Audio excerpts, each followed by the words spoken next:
Welcome to another episode of the Learning Equation podcast. I'm your host, Danelle Alvarez. Today I'm here with Samantha Skubal, the Director of Innovation and Accountability at J. Sterling Morton High School District 201 in Cicero, Illinois.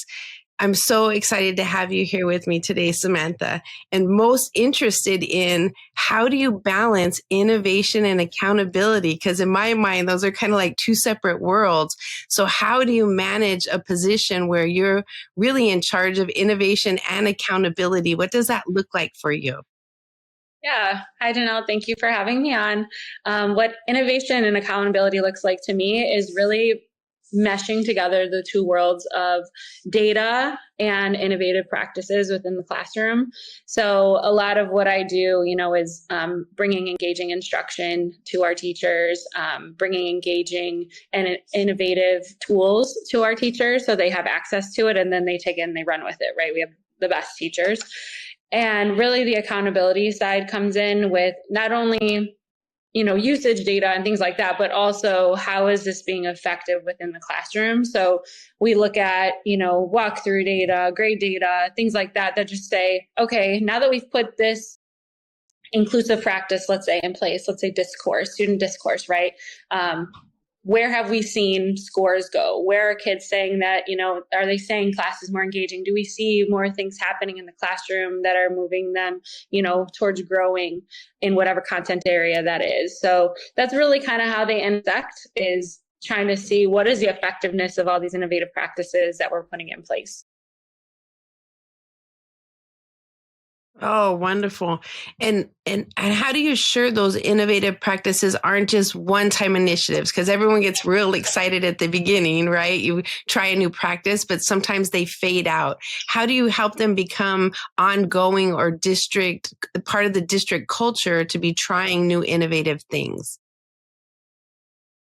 Well, from the very start of it, I collaborate a lot with many people within the district, students, teachers, people, administrators in the building, other directors, just all kinds of stakeholders within our school community to make sure that what it is that I'm thinking about putting in place is exactly what other people are thinking too. Because, I'm at the district office, so I'm not in the front lines like the rest of the teachers or the building administrators are. So everybody kind of has a different, viewpoint of what is good for kids and what their students need. So I like to make sure that I bring in a lot of different voices into the decisions that I make.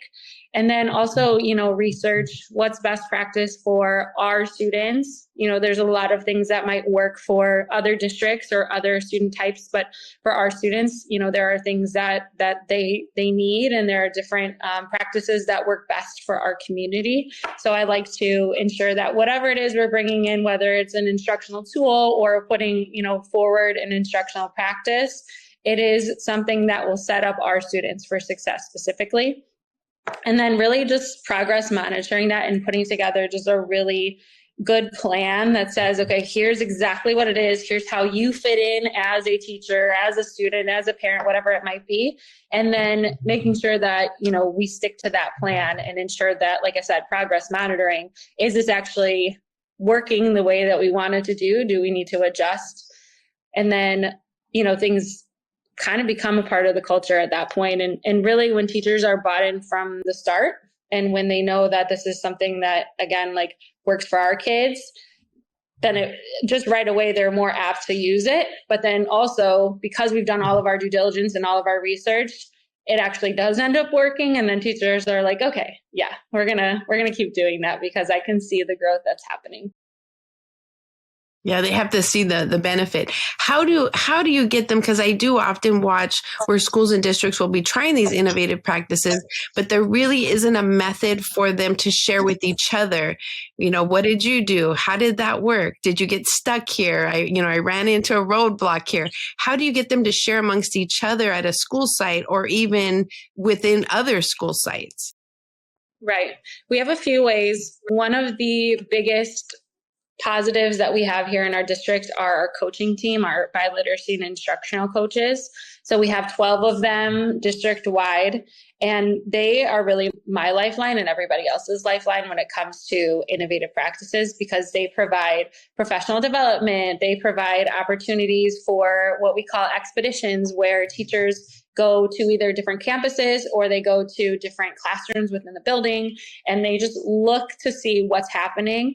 Yeah, it's amazing. And we've really seen, and this probably is true in many other districts as well, but especially at our district, our teachers like learning from each other. That's the best way that they know how to learn, just like our students, right? Like a student-led classroom is the most successful classroom, same kind of thing.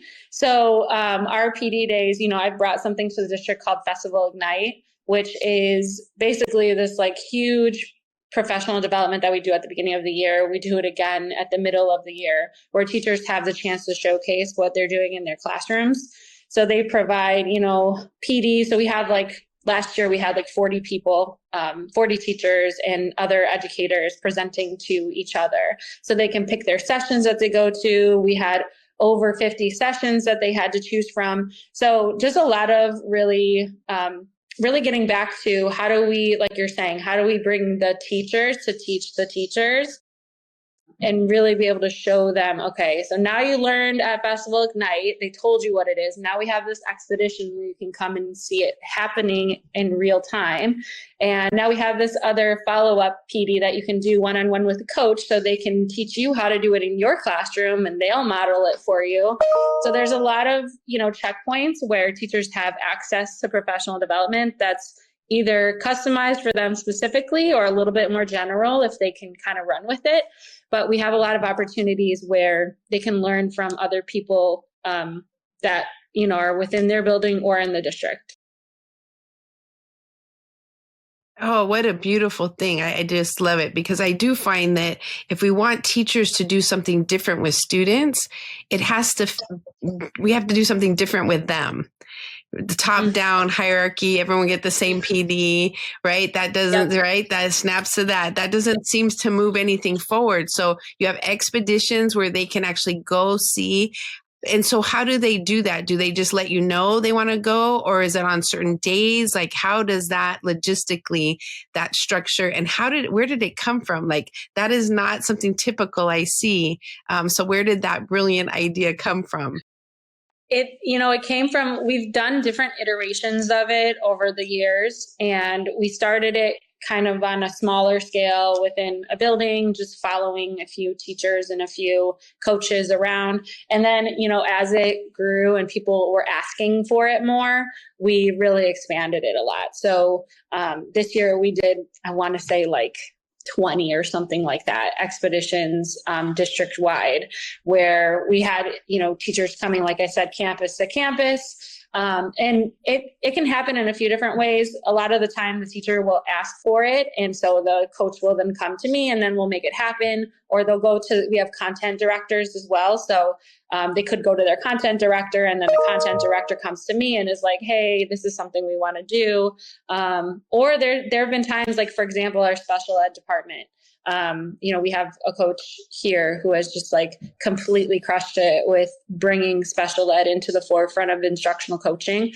Her name is Sarah, and she, has set up these different expeditions. She's like, listen, I was going through curriculum work with you, and this is what you guys need to do next. I really see that you can't quite see what it looks like. So I'm going to bring you to a teacher that will show you exactly what that looks like.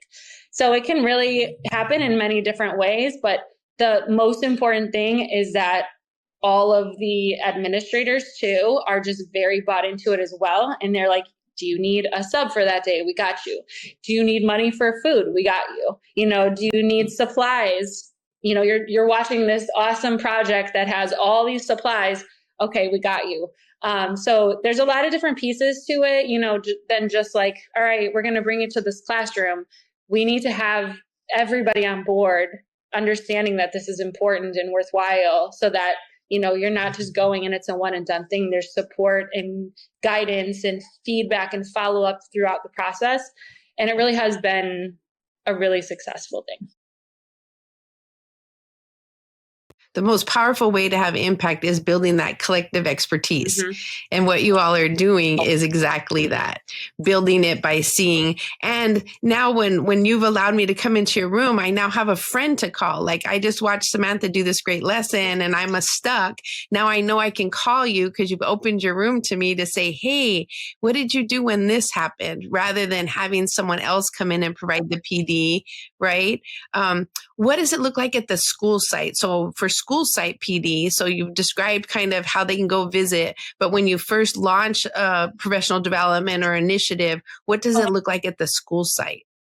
So it looks a little, there's a couple different ways. Again, we try not to have just one single option and pathway to make something happen. We try and like get teachers from many different angles, because just like our kids, right, our teachers need different things and they need it a couple times because maybe they're busy or they need to be, you know, reinforced or whatever it might be. So we have a couple different ways. But our coaches, again, they provide PD within the building to their teachers. We do what we call lunch and learns, where the teachers can come in during their lunch. We give them food. They stay there the hour, 50 minutes. They get professional development and they get fed.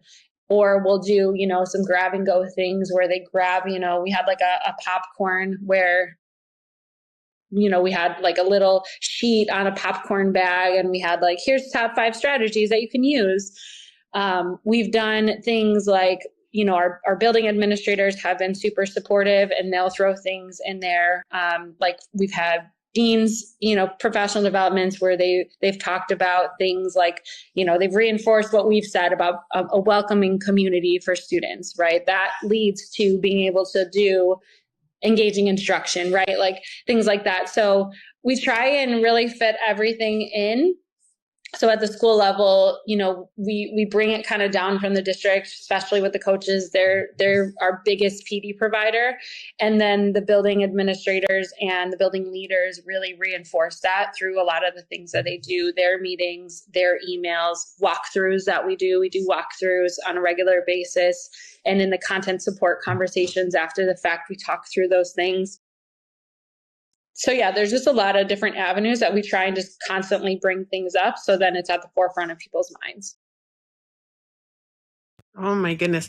So if I'm a new teacher and all of a sudden math was my heart and soul, I taught math for 20 years. So if I showed up in your district and I'm like, Samantha, I have to teach math in your district, what does that look like for me? How do I get support? How do I know what I'm supposed to teach? What are the essential standards? What does that look like for new teachers? So this is a question that we get all the time. And I love the incoming crop of new teachers that we have, because that is always the first question they ask me is, how am I going to be supported?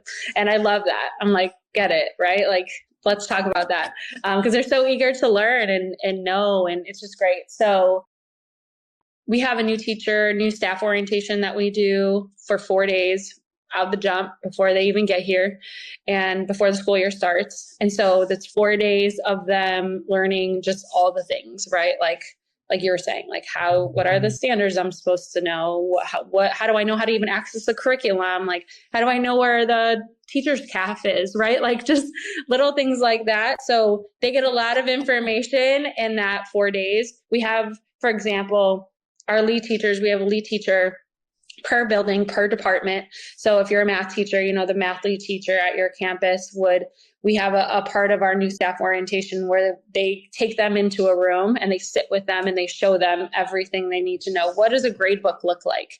You know, do you have questions about how to access we use Microsoft, how to access our Teams page, right? Like how to get the curriculum. So there's a lot of that built into that. And then on top of that, we have a mentor program. So our teachers have mentors their first and second year.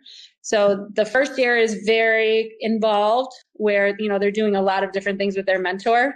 And one of those pieces, again, bringing in the coaches as well, the coaches have a piece in that too. So the mentors have a part of what they have to do for their mentorship program to actually work with a coach. So that's nice because it gets them involved in that and knowing, you know, okay, this is what it means to work with a coach. And really the mentors are like, okay, here's how you do all the things at the school. And the coaches are like, okay, here's how you instruct. here's how you build, classroom management in your classroom. And they do intersect a lot, like, because they're veterans and they're, amazing teachers, but it allows for the new teachers to kind of have like both sides and have support from both sides, both the instructional side and the, okay, what is it that I actually have to do here side? Because we know that's like a real thing for a new teacher. And then we actually have new teacher boot camps that we do throughout the year where, they can get, again, we go through so many things in those first 4 days. Like, for example, again, the grade book, right? You just need time to know what to do. So we like to do a boot camp later, in October, let's say, after they've gotten their feet wet, they've looked through it a little bit. Okay, let's go back to the grade book. What questions do you have? Like, what do you need to know now? And then they really at that point, they have a roster. They've already entered a grade. They've done all these things. So we do a bunch of new teacher boot camps that we strategically place throughout the school year so that they have that continued support, as they're kind of going through it. We've got one for evaluations, they're going through evaluations season. Like, what does that look like? That's just hard to conceptualize when you're in your first 4 days of a new job as a 22-year-old, right? Yeah. So yeah. So she'll try to figure out the copy code and where do you belong, right? Right, exactly. Like, how am I going to go to the bathroom when I have to be in class for 5 straight hours? Okay, got it. Like, all the little things you don't even think about. I love that you built it with intentionality, right? It's just not, because oftentimes they get the beginning, but they don't know what they don't know. So they don't know what to ask. But I love that you now have put in place these little stop gaps to say, okay, now that you've built your grade book, what challenges are you having? What do you need help with? So forth and so on. Right. Sounds like a beautiful support for them. And the fact that they have a mentor. I just find there's lots of teacher turnover in across the United States as I travel because of lack of support. They don't have a mentor. They need someone they can trust to go to without judgment to say, hey, my kids lost their mind 4th period. Right, right. What do I do now? I just need to vent. Right? And so they need that support. Yes. One thing that's 100%. really special about sorry to interrupt you, but one thing that's really special, I think, about our district as well is we have so many of our teachers are former Morton students as well, which I think that is a testament to our district as a whole, our community as a whole, but they really then go to their teachers that they had too, and they can learn from them and they do the things that they did. So that's like another random layer that, just happens because of our school community that really helps support our new teachers too. Beautiful, beautiful. Switching to kind of data-informed decision-making practices, because you talked a little bit about how do you make sure initiatives are working, what's happening, what types of data are most critical for you all informing decisions kind of at the district level? Like, how do you decide which initiative, because there's lots of technology out there right now. How do you decide, this is something we need at the moment? Yeah, I mean, from a very general level, right, we look at school report card data. So, your graduation rate, on track rate, things like that. I think it's really important, again, to understand our student population. So to understand that, our students we have something like 85%, don't quote me on the number, but 85%-ish current or former EL students in our district. Our students are, last year we had a number that was 85% low income, right? So our students have some things that we have to consider while we're making decisions. So just on a very, again, general level, right? That's a lot of where I make decisions and everybody else makes decisions. Like I was saying before, what is right for our students? What is important for our students? It might work 5 miles down the road, but what do we need for our community here? And just making sure that we're up to date on exactly who our kids are. And that also comes around with, right, having conversations and the anecdotal data that we get from them as well. But, on a baseline, keeping those things in mind, but also the data that I look at very frequently is, again, our walkthrough data. So when we're going into the classrooms and actually taking data, what are we seeing? What are the, again, inclusive practices? What are the things that are happening within the classroom? And from there, we have things like access, which is, for our EL students. And we have our ACT data and things like that. Like those are like, again, so now that we see that we've made these changes, how do we see these standardized test data sources changing, right? So not just looking at our internal local data, but also looking at our kids growing the way we want them to and being able to be competitive with other students in the nation that are like them and not like them, right? That are a little different. So yeah, that walkthrough data is a big source for me, just because I can see, our teachers actually using the things that we have provided professional development on. And is it then backing it up with that other data to see, okay, then now that they're using it, is it actually working? That's a beautiful thing. I do find that we're lacking at getting into classrooms more. And what you just described to me is what I call the triangulation of data. What am I seeing in the classroom? What are the numbers, qualitative or quantitative, that I'm seeing? Are they using the strategies? Because there's always seems to be one little piece missing. Either we're looking at data but not getting into classrooms, or we're going into classrooms and not using data on a regular basis. When you do a walkthrough, just from experience, I found that sometimes we lack at giving feedback. Like we go into the classroom and we visit, but we don't give timely, specific, inspiring feedback to say, here's what we saw. How do you give feedback to the site, to the teachers, once you do a walkthrough? What does that look like? So our feedback is immediately following walkthroughs, and we do the walkthroughs with a lot of different members. So we invite really anybody who wants to come can, but majority of the time, because of timing and things like that, it's lead teachers, coaches, directors, building administrators that are involved in the walkthroughs. So our lead teachers are part of the teacher contract. So they're union members that come, our coaches as well, union members. So they're teachers, which I think is a really important piece in a walkthrough, to not just have administrators, to have people who are actually, again, like on the ground doing the work, teaching the class, to be there with us to say, wait, I know you saw that, but here's what they're actually like, this is where we're at in the curriculum. Like, this is like, and really giving context, right? So when we come back from walkthroughs as a group, we have conversations. We say, here's what we saw, here's, the feedback that we want to provide. And then we craft an email that then is sent by the lead teachers to their department. It seems like such a simple thing, but what I try to describe is, in the absence of understanding, their brain makes meaning. And if you don't send something immediately, they'll be like, oh, they must not have liked anything they saw. We didn't get any feedback. Yeah. And so it's such a simple piece, but it's often overlooked. And I love that you have teachers involved. Is the expectation then, because you're now modeling for the site leadership, that this is kind of the expectation to get into classroom? So what is the expectation for the administration to get into classrooms outside of the learning walks that you're doing with them? Yeah, I would say that, expectation on a, informal basis, right, is to be always connecting with the teachers, always connecting with the students.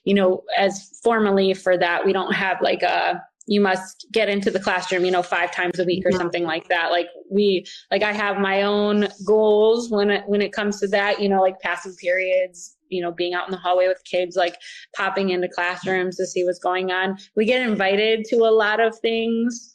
A teacher will say like, hey, we're doing this really cool project. I would love for you to come by and see it.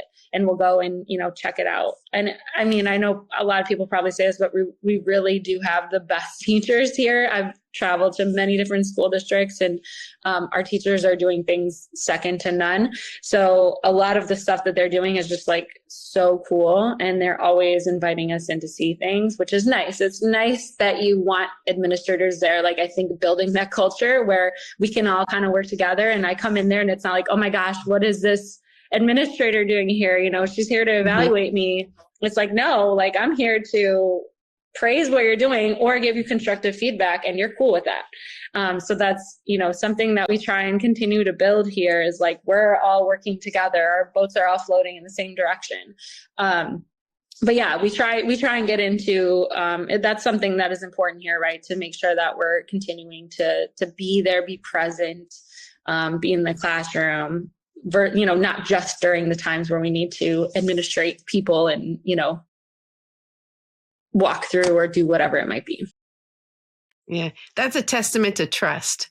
If I'm inviting you to my classroom and saying, come watch what I'm doing, that's a testament to trust and collaboration in your district. So snaps to you all, because I'm like you, I get to travel everywhere. And so I often see these little pieces that are lacking that kind of impede that collective expertise that we're really trying to build.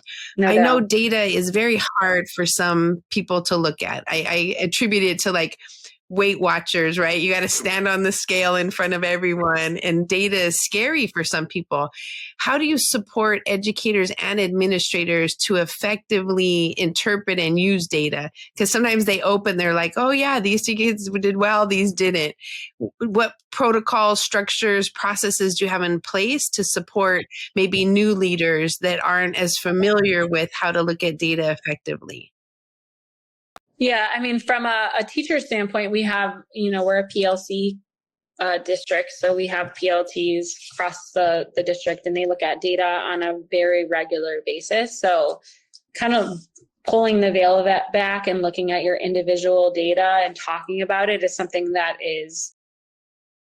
happens consistently here. So I think that just like that on its own just really gets people into, okay, it's okay that people are looking at my data. Like, I don't feel like I'm like, being completely like stripped and everybody's watching me. Like, I do this pretty often, so it's fine.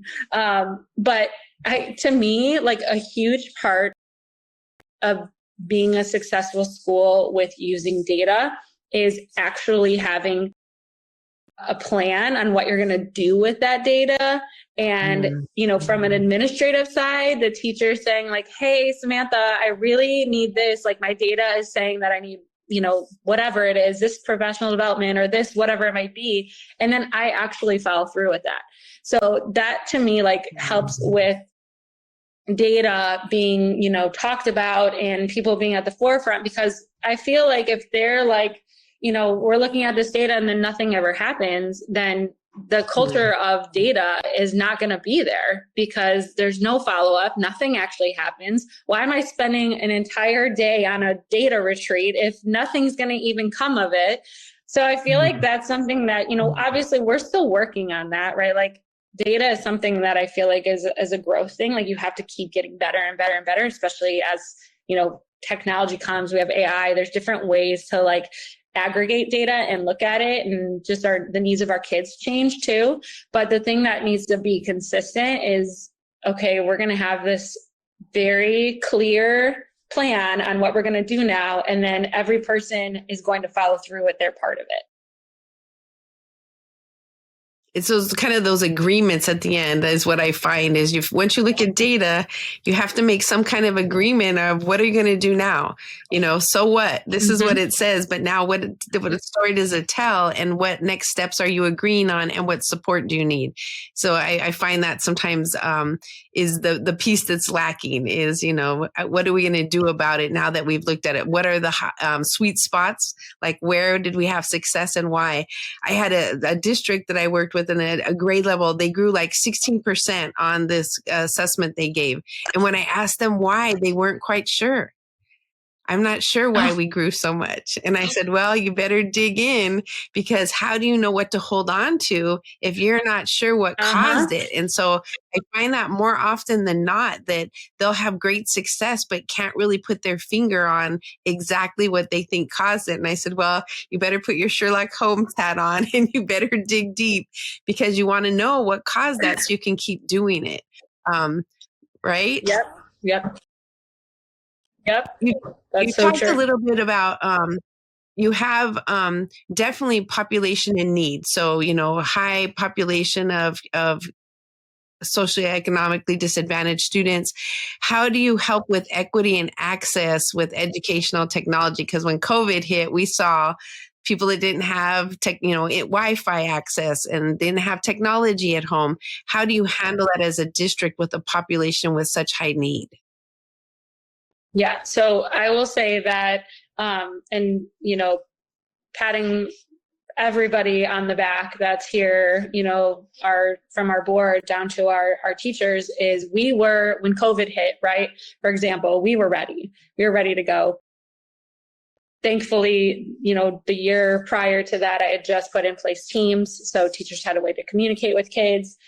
We've been one-to-one now for, oh my gosh, 16, 15 years. Oh my, maybe not that long. 10 years we've been about that one-to-one. So we, again, like really highlighting and supporting like our board and the decisions that they've made, and our business office, like they have really been able to use funding in a way that has allowed us to provide equitable access to technology for our kids. Myself and our, director of IT worked really hard to, get a good product for our kids that they can not only use during high school, but after high school as well. So many of our kids don't have, the funds to purchase their own laptop for college or for career or whatever they want to do. And oftentimes the device that they have at school is their family device too. Their parents use it for bills and things. So we not only have like a service that we need to do to our kids, but we need to make sure things like antivirus software is ready to go, so that when these parents are putting in their credit card numbers, they're not going out in the universe. So like there's just different like nuances that you think about when you're in a different community, right? But like I said, our board and our business office have really like helped figure out how to use funding to purchase this stuff for our kids, so that they are, able to have access to technology and do the things that other school districts can that don't have the same challenges that we do. So we've been really working hard to provide that access to our kids, and it's been great. We also have I started with, again, our director of innovation at the time, a TSI class, which is our tech service internship, which serves basically as a geek squad type of thing for our school. So we have about 8,000 kids in our district. So in order to purchase that many laptops, it's a crazy endeavor. And then now you're thinking about all the IT staff you need to make sure that that's happening. We just don't have the funds for that. And that's one of those things that would probably, if we had to pay for that, we probably couldn't pay as much money for our laptops and get kids as good of a product as we can. So thinking outside of the box, we created this class that we have students who fix the devices. So kids come in, they drop them off, the kids diagnose them, they get the parts, they order the parts, they fix them, they give them back. It's a whole process. And then the kids get 8 credit hours from college for doing that. They get experience being IT. And then we also have somebody to fix all the student devices, and we don't have to actually, outsource that to an IT staff member and take more funds away from getting things for our kids. So it's like a win-win-win situation. And we have all of our IT that are in that classroom are former TSI students as well. So we were, again, like recycling back to the kids then working within the same, realm. So we've done a lot of things like that again are just like thinking outside the box, like using our other thoughts on how to continue to provide access. And again, like just the TSI class alone is access for our kids, because then they can get, how do I become an IT person? Now I'm getting college credit for it. And there's a lot of just different ways that works in their favor. So. It just sounds like such an innovative place where you come up to a problem and you don't just throw your hands up and say, oh, we don't have the funding to it. You seem to delve in and say, let's try something, like roll up our sleeves and let's try something. Right. What are some of you just described one, but what are some of the other initiatives that you have brought on that you felt have been really successful? I saw a little bit about you've used Formative or something called Subject, and you've kind of brought in these initiatives. What are some other ones that you're really proud of that you're like, for our kids, this was really something that really assisted them in a place where they needed help? Yeah. And to follow up just a little bit on our last thought too, something to keep in mind is that for a very long time, we've been the lowest funded high school district in Illinois.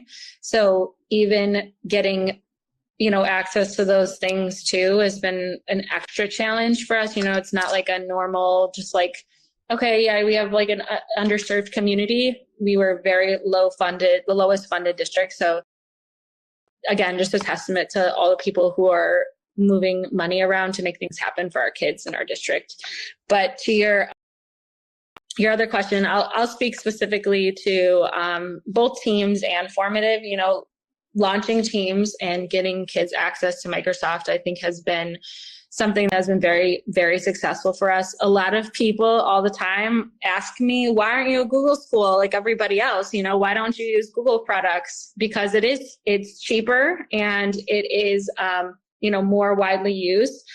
But my answer is always that when I look on Indeed or any of these other LinkedIn or any of these other sites and ask around to people in the business world that I know, and I ask all the time, I ask them what they use, and 90% of the time they say Microsoft. People are using Teams in the business world. My sister is a scientist. She uses Teams, right? All these different ways that Microsoft is being used. Many colleges and universities, right, are still using Microsoft Word and Excel.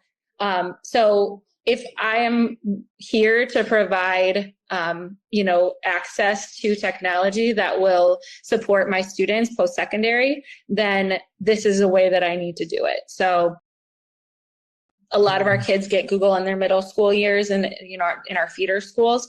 So I really feel like it's a nice complement as well, where they're getting kind of both sides of it. So if they do end up going into a business world or school or whatever that uses Google, they still do have that experience with it. But, I think it's important for us to work hard, even though it might be a little bit more, we have to figure out funding a little bit differently. We're providing the best opportunity for our kids. So our rollout of Teams was, it was over a few years that I did it. And again, brought in many, many different stakeholders to both pilot it. I think that's the most important thing to do I always say you have to go slow to go fast. And, piloting this with a small group of teachers that will tell me exactly what's up. Because again, I'm not there. I'm not in the classroom all the time. So you're going to tell me what's up. And then I'm going to make changes and we're going to put out FAQs and we're going to get all the bugs out of the way and then bring it to the larger group. I don't believe in just pushing an initiative through and saying, hey, use this. Because maybe through that process, the teachers are like, hey, Samantha, I know that you thought this was cute, but like, it is not working for us. Like we cannot move forward. And then I'd be like, all right, cool. Let's look at the other options. Thank you for telling me, right?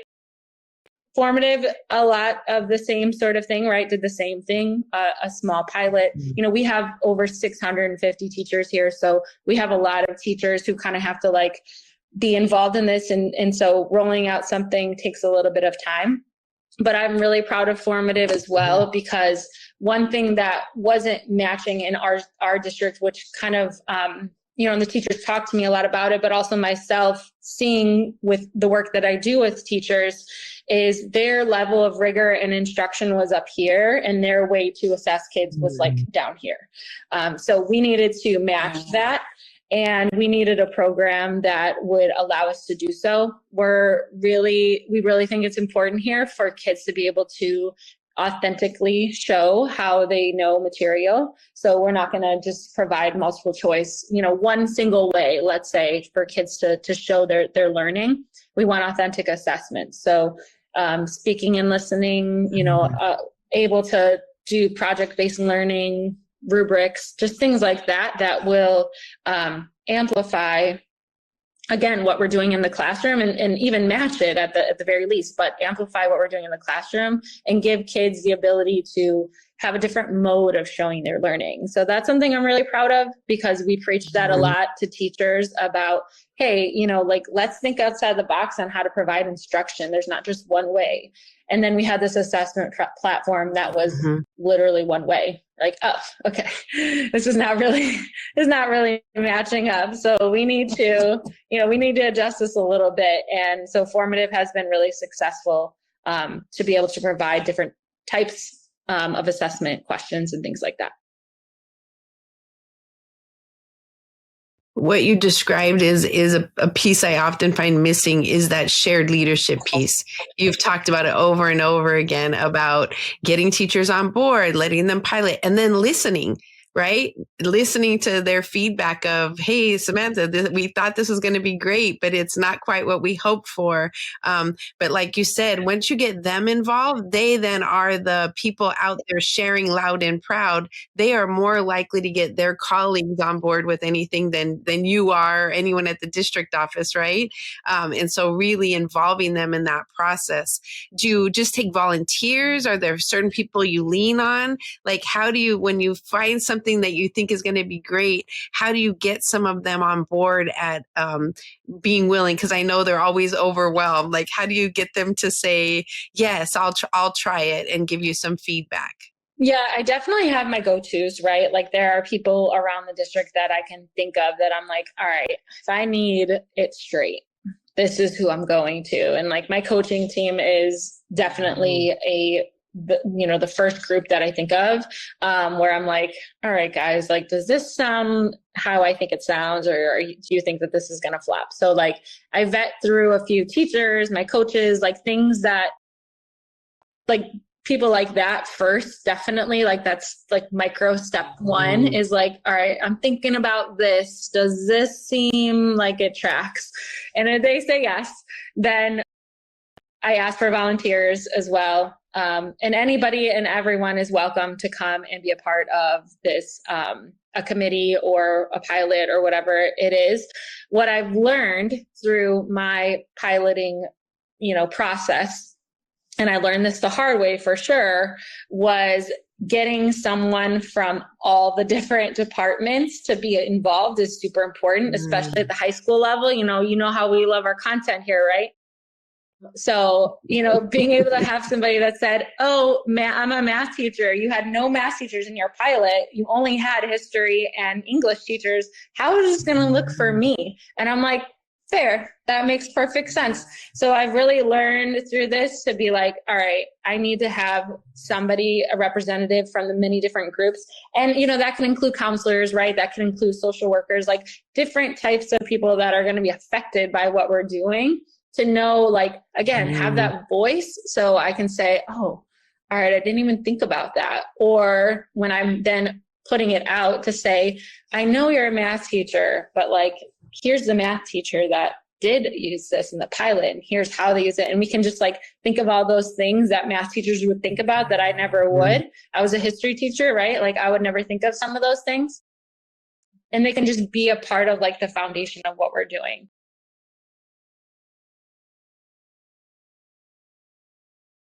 I find that math to me is, as a math teacher, math is often the gatekeeper for kids to go to college. I find that they fail algebra, they take it again, they can't seem to pass it. And then they're like, you know what, I don't want to take math anymore. How do you support, because you kind of described math teachers are, in my mind, they're just a little bit different ducks, right? The world's a little different for them. How do you support kids in the high school setting to make sure they're supported in algebra, or, getting through and passing the first time? Because I do find they take it over and over again and finally just end up frustrated. So what does support look like for your kids in the math realm? Yeah. So one thing that we try and focus a lot on is the tier 1 support, right? So what does it look like in the classroom? How do we first think about, all right, this is not working for you, or, you're having challenges as an educator. What things are working? And again, bringing in some of those things we talked about before, where it's like, okay, here's a coach, like bounce ideas off coaches. We have coaches who are math teachers, right? Okay, here's a teacher who is really killing it. Like, let's go do an expedition or something like that, where you can, learn from them and see exactly how it's done. So bringing them into different ways where they can, all right, I'm stuck. How do I get unstuck? And how do I go from here? And having really trying to, again, think about ahead of time, what are the specific challenges that math teachers and students specifically are having within their classroom? And then how do we intentionally provide support for them in that way? So I was talking about Festival Ignite, for example, like our opening day professional development. I have a form that the teachers fill out, and I like to make sure that, all different content areas are represented, but I very, very particularly look at math and special ed for those two reasons, because they like to learn from each other. Again, there's probably an inclusive practice that's working for a history teacher that can work for a math teacher. That happens all the time, right? But oftentimes it's very specific. So I like to make sure that there's a lot of opportunity for them to learn their specific content from people who are doing it here in the district. We've brought in things before. We're like, okay, great. That school is using that in math, but that's not our school. That's not our kids. Okay, well, here's a teacher who by name who is doing it. Let's lean on them a little bit to be a leader and be able to show you how to do that in your classroom. From there, we're especially next year, we're working to implement more structured tier 2 and tier 3 opportunities for our kids to, get that extra additional support that they might need to be able to get, an even playing field and make the growth that we want for them. So that is something that will be set up for them during, 25-minute period throughout the day, every single day, where they're getting that kind of reinforced support from their math class. That will really just hopefully, again, continue to have them grow. That just extra little bump that they probably need to just get over their hurdle. And then finally, just again, going back to inclusive practices, just, reminding teachers that even though you are a math teacher, or even you are science, history, English, whatever it might be, you can still bring discourse into your classroom. You can still bring gamification into your classroom. You can still bring linguistic instruction into your classroom. There are things that we know work for our kids that we've seen success in other ways for them, and really best practice for all kids, right? But we've seen these things work here, especially, and here's how you can do them in the math classroom. So just again, reinforcing that with them and saying all the stuff we're talking about, it totally can work for you too. And here's how. Beautiful. You talked a little bit about PBL and different instructional models. I do find that in the past we were gradual release as a math teacher, a little I do, a little we do, a little you do. With 26% chronic absentee rate across the United States, gradual release ends up having some challenges because, this person's absent on Tuesday, this person is absent on Friday. That means 1 in 4 kids is missing 18 days or more of school. Are you seeing the same kind of attendance challenges, and how have you adjusted the instructional model to support the fact that kids are not coming regularly to school? Yes, we have been seeing the same type of absenteeism, and really where we've gone is skills-based instruction and assessment, which creates a year that moves from being episodic to being a story of learning. So let's say the skill is, analyzing. Let's say that. A student will not just be, we're no longer in history class just saying, okay, you're going to be graded on World War I. And if you're not here for the World War I content, you're going to fail that unit and probably end up failing the class or getting a D or whatever it might be. We're saying, no, the content is not the forefront of what we're grading on. We're grading on whether or not you can analyze things. So whatever the content is, it weaves in and out of that skill. So then analyzation, let's say, shows up 5 times throughout the school year. So you don't have just one episode to be able to show that you know how to analyze things. You have 5 different opportunities to show your learning. And then that's all then, again, it's a story, right? It's not just this, oh, you weren't here, so you must not know how to analyze things. It's like, no, they do know how, they just were not here for that. And they didn't have the opportunity to show that they knew it. Or maybe they're having a really bad day that day. Maybe something terrible happened. And that one test that you graded them on analyzing things, they bombed it because there were things going on. That doesn't give us a true picture of what kids actually know. So we're moving, more like, again, story. Moving, and I say all the time, we're moving from grading to learning. We're taking our minds off of the grade book and putting it onto learning. And so that's really how we've kind of combated it. The other way is you brought up Subject. And so we are a partner with Subject. They're incredible. They've been amazing at partnering with us. But we've provided alternate opportunities for kids during the school year to have a different way of maybe being in a classroom. So if they have a certain number of absences, we move them into a different alternate way of learning through Subject, where they're still coming, here into the building. They still have support. They still have but maybe they just need a break from the classroom, and they can go online and do a little bit of work and then come back, and go into the, their classroom that they were in before that. And it takes a little bit of the pressure off the teacher and off the student for just to, remain super consistent. And it just, sometimes kids just need a little break like that to be able to step away and do something different, catch their breath, and then come back and be able to, keep it moving. So those are kind of the two ways that we've tried to work through that. What I would call that is you are providing a geographically fluid education, right? So if it's not working for me at the moment, and I see it in all areas. I see it from very wealthy districts to districts that have very communities that are really struggling, because if I work from home, my husband and I work from home, they're taking their kids out of school for 2 weeks to take them to work in Tahiti, right? And so now teachers are trying to get work together, where something like what you described takes the pressure off the teacher of having to get the work together, right? Now for the next 2 weeks, you're basically using Subject. Here are your course requirements. And that's not something you often see, right? Most are so tight that they're like, no, they have to do the work that they're missing in class. And it's like, no, we could make it a little more geographically fluid. I find that when school districts have clarity around what they're trying to accomplish, it makes it so much easier to provide innovation and to provide support. If I went to your schools today and said, what is the one thing that you have to accomplish? You talked a little bit about academic discourse and being able to analyze. What would teachers say if I said, what is your focus this year?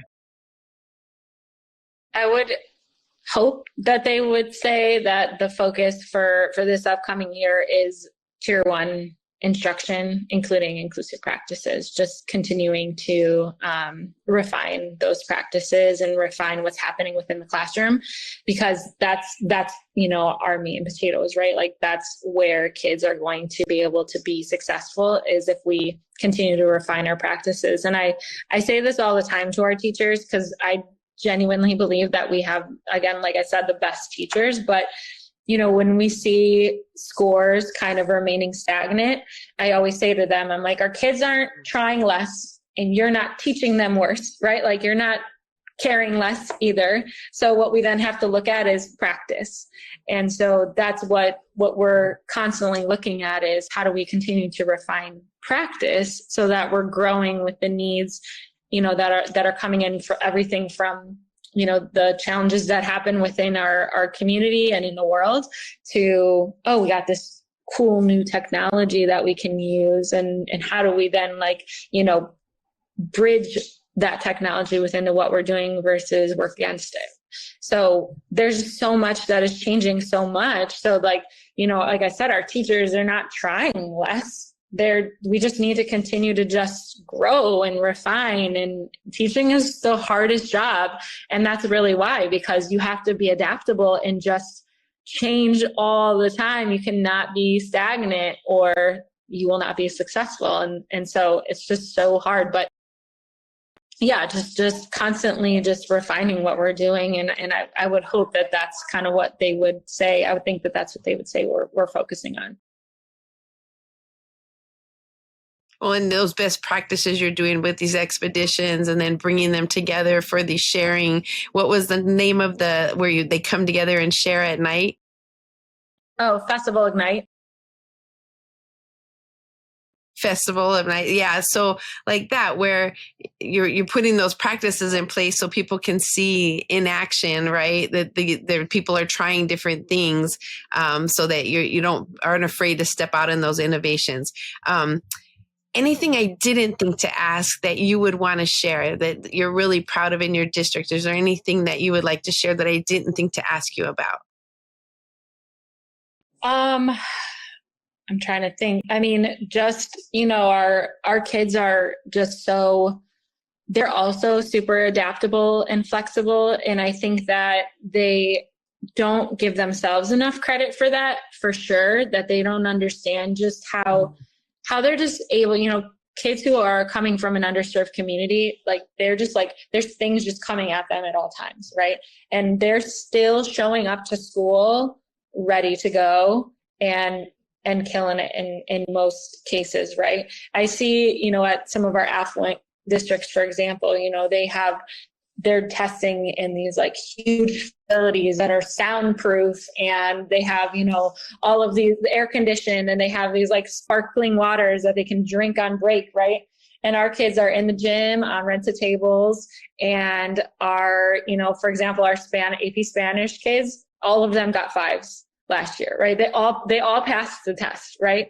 And so they have these like crazy scenarios that I don't even think they realize that they are not like, in the same spot sometimes, and they're still showing up. They're still doing amazing. They're still killing it, right? Like, so that is something that I think makes me most proud about working for this district is our kids are just not only the nicest, most respectful, amazing kids you'll ever meet in your life. Like they remain in your soul, but they also are kids that are just so flexible and adaptable, and they just keep moving and keep pushing. And so many of them are just so successful, even though there's so much working against them.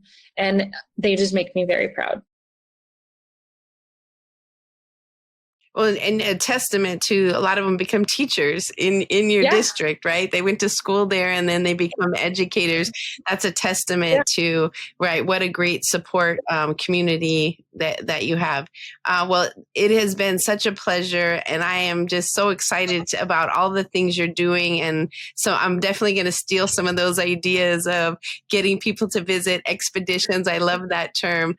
So thank you so much. Yes, feel free to steal anything, but thank you so much for this opportunity. It's been wonderful.